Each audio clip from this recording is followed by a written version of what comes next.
Hassan, good afternoon. Hi, good afternoon, Salams. The answer is no. We should never, ever celebrate the death of an opponent. Death is not the answer. Debate is the answer.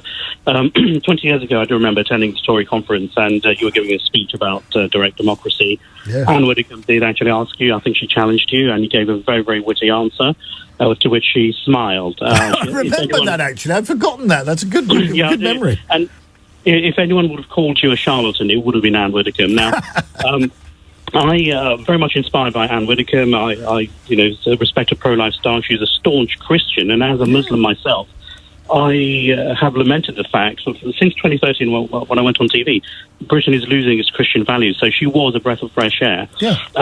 In terms of the response from the Socialist Workers' Party, I'm not surprised. You may remember when we were both at the LSE in the early 90s. Virginia Bottomley, who was then the health secretary under John Major, came to speak.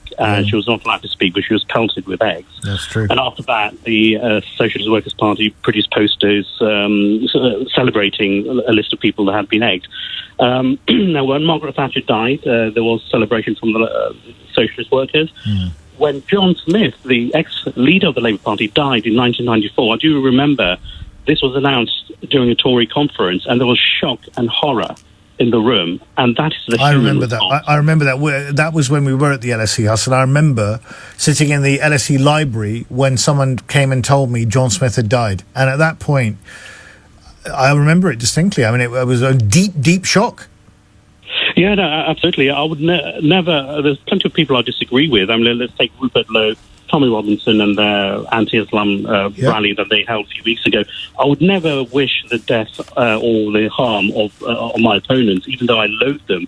So we have some problems from the far left who are trying to divide Britain. I've called out the further to the right who are trying to divide Britain. We need a great British reset. I think you're absolutely right, Hutton. I think you're absolutely right. Thank you for calling.